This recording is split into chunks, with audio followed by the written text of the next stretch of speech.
Salam cuan, salam profit, stay healthy bagi para subscriber semua, sobat investor. Pada pagi hari ini saya akan kembali lagi memberikan analisa harian metode bandarmologi untuk IHSG. Baik, saya segera share screen saja, tidak berlama-lama. Seperti kita ketahui bersama bahwa US election sudah berlangsung dan sekarang dilakukan perhitungan. Masih belum jelas ya antara siapa yang menang, kandidatnya apakah Biden, apakah Donald Trump.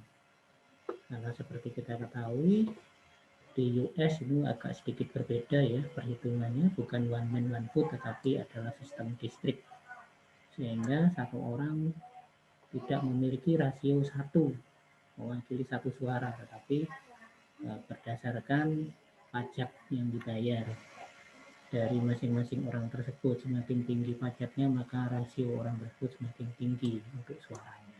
Berbeda dengan di negara kita yang one man one vote, siapapun punya hak satu suara, baik yang ngemplang pajak, baik yang bayar pajak ataupun yang bayar pajaknya tinggi. Sehingga kemarin Dow Jones pada malam hari kemarin waktu Indonesia itu ada peningkatan, ada kenaikan yang cukup signifikan. Kemudian IHSG juga sama ya, di hari kemarin juga ada kenaikan sedikit, tidak terlalu kencang karena pasar masih menunggu. Baik, saya tampilkan chartnya untuk PT Timah. PT Timah pada minggu kemarin ada koreksi ya.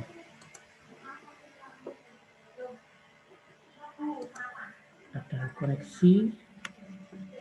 koreksi sedikit, tetapi untuk PT Timah ini koreksinya koreksi yang sehat.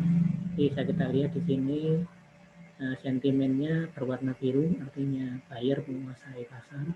Kemudian juga volume perdagangan tidak terlalu besar karena wait and see, menunggu ini hasil US election memang. Kemudian juga MACD-nya cenderung turun sehingga candlestick-nya berwarna hitam pekat ya, artinya candlestick bearish.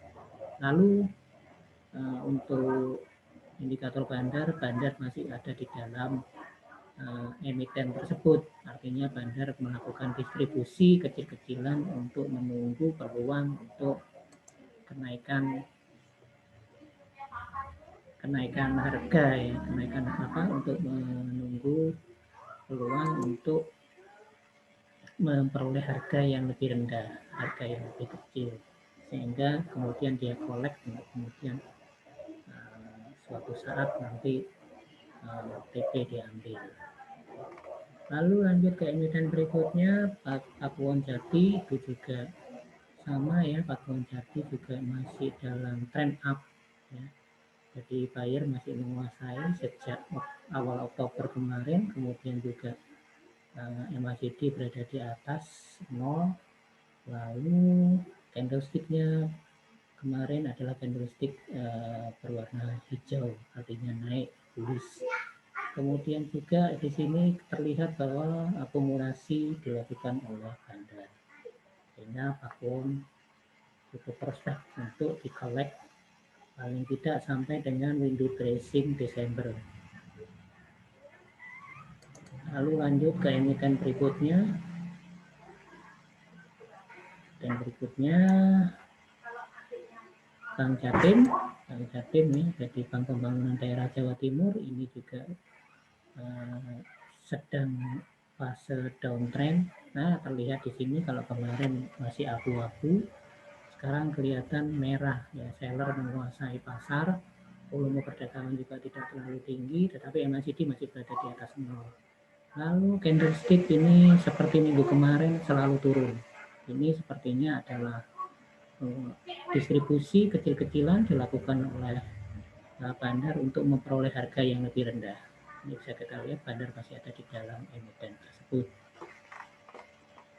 Lanjut ke berikutnya, Charon Pokphand atau Cepin.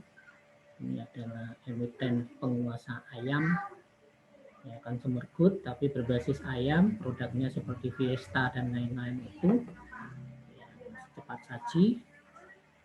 Nah, ini bisa kita lihat, sudah mulai ada sinyal untuk buy di sini. Di sini kita bisa lihat berwarna biru, artinya buyer sudah menguasai pasar dibanding yang kemarin merah, ya sekarang sudah, kali kemarin sudah biru. Lalu volume perdagangan juga tidak terlalu besar dan masih nyaris di titik nol ya. Tapi kemarin candlestick sudah candlestick bullish. Lalu di sini bisa terlihat indikator bandar menunjukkan bandar melakukan akumulasi. Lanjut ke berikutnya, emiten berikutnya TLKM atau PT Telkom. Bisa kita lihat di sini masih kondisi bearish ya, tetapi sudah ada sinyal buy di sini. Nah, harganya sudah cukup menarik ya. Jadi ini seller menguasai, kemudian di situ ada volume perdagangan juga turun dibanding yang kemarin ada penjualan besar-besaran. Nah, sekarang sudah mulai turun, tetapi volumenya adalah volume pembelian. Kemudian di situ ada sinyal dot berwarna hijau, artinya ada sinyal buy di sini. Candlesticknya juga hari kemarin berwarna hijau. Kemudian kalau indikator bandar belum terlihat di sini ya, masih belum menunjukkan sinyal apapun. Lalu ke emiten berikutnya, Indofood. Indofood ini juga masih dalam downtrend ya, seperti kita ketahui sektor consumer good yang cukup menarik sekali. Seller menguasai pasar, kemudian volume perdagangan juga tidak terlalu besar. Terus MACD juga masih berada di bawah garis 0. Kemudian juga candlestick bearish, lalu indikator bandar juga belum menunjukkan sinyal apapun. Lanjut ke emiten berikutnya adalah Bank BRI, BBRI. Nah, BBRI sudah ada sinyal buyer menguasai pasar. Lalu volume perdagangan juga tidak terlalu besar. Kemudian MACD sudah berada di atas 0 dan kemarin untuk candlestick tidak ada perubahan harga tidak bergerak sama dengan hari kemarin. Tapi kalau dari sinyal bandar sini terlihat bahwa bandar mempertahankan harga ya, jadi melakukan akumulasi. Lanjut ke emiten berikutnya, Bank BCA sebagai emiten terbesar di Indonesia. Ini sudah ada sinyal buyer menguasai pasar, kemudian juga volume perdagangan tidak terlalu besar untuk ukuran BCA. Kemudian juga MACD juga mulai mengecil mendekati 0. Harga kemarin untuk candlesticknya naik, tapi kenaikannya juga tidak terlalu besar karena mungkin wait and see juga ini. Kemudian juga terlihat di situ bahwa dari bandar bandar melakukan akumulasi harga, mempertahankan harga. Lalu lanjut emiten yang berikutnya HMSP, HM Sampurna. Sebagai sektor rokok setelah beberapa hari lalu turun terus, kemarin baru kelihatan buyer menguasai pasar walaupun volume tidak terlalu besar. Di situ terlihat bahwa MACD-nya masih mendekati 0 ya.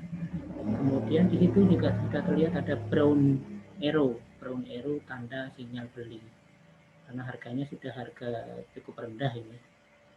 Dan bisa terlihat kemarin candlestick bullish. Kalau si indikator bandar ini tidak ada tanda-tanda ya. Baik, itu saja yang bisa saya sampaikan untuk pagi hari ini. Terima kasih atas waktunya untuk mendukung channel saya. Silakan like dan subscribe. Jangan lupa klik tanda lonceng.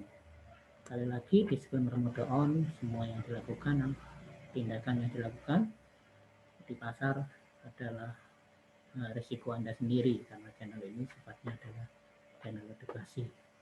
Salam cuan, stay healthy di masa pandemi. Terima kasih.